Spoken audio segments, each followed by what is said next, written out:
Hello বন্ধুরা, জাপানি ভাষা শিখি চ্যানেলে তোমাদের সবাইকে স্বাগত। আশা করি সবাই ভালো আছো। আজ আবার একটা নতুন ভিডিও নিয়ে তোমাদের সামনে চলে এসেছি।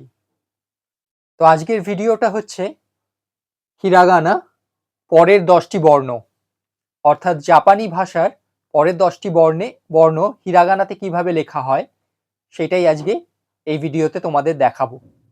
যারা যারা আমার চ্যানেলে নতুন তারা চ্যানেলটাকে সাবস্ক্রাইব করে দাও আর বেল আইকনটা প্রেস করে দাও যাতে নতুন নতুন ভিডিওর নোটিফিকেশন সহজেই তোমাদের কাছে পৌঁছে যায়।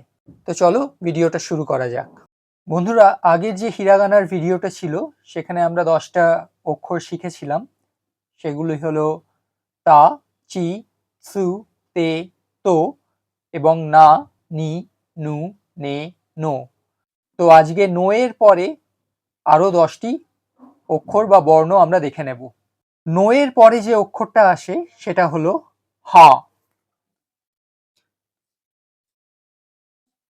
এই অক্ষরটি এবং এটির উচ্চারণ হয়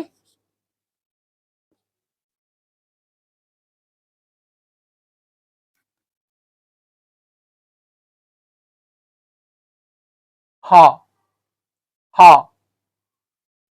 এরপরে আসে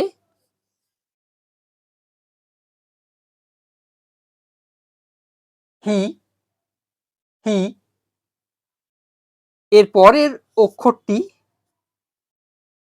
এটি কিন্তু হু নয়, এটি হলো ফু, ফু।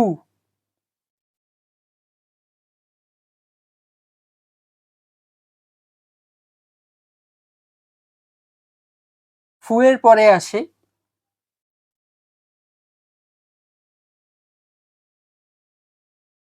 হে, হে। এবং হে এর পরে আসে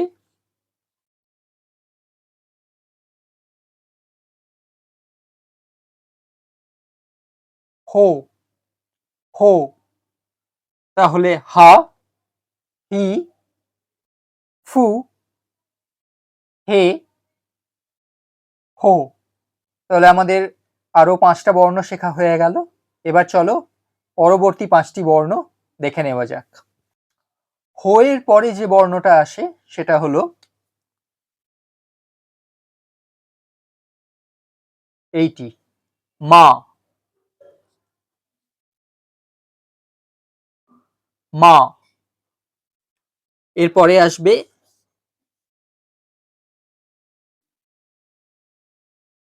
মি, মি। মি এর পরের অক্ষর বা বর্ণ হলো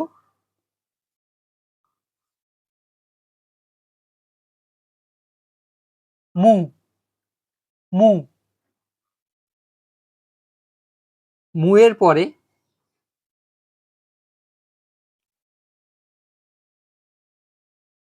মে, মে। এবং মে এর পরে আসে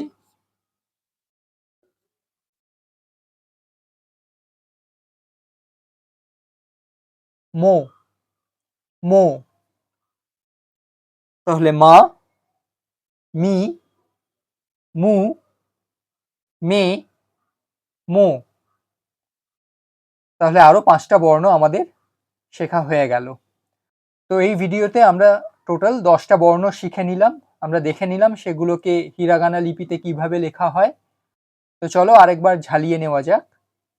হা, হি, ফু, হে, হো, মা, মি, মু, মে, মো।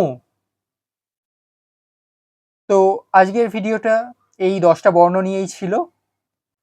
যদি ভিডিওটা ভালো লেগে থাকে তাহলে লাইক করো, কমেন্ট করো, শেয়ার করো। চ্যানেলে নতুন হয়ে থাকলে চ্যানেলটাকে সাবস্ক্রাইব করে দিও। খুব তাড়াতাড়ি আবার একটা নতুন ভিডিও নিয়ে তোমাদের সামনে উপস্থিত হব। ততক্ষণ পর্যন্ত সবাই ভালো থেকো। টাটা।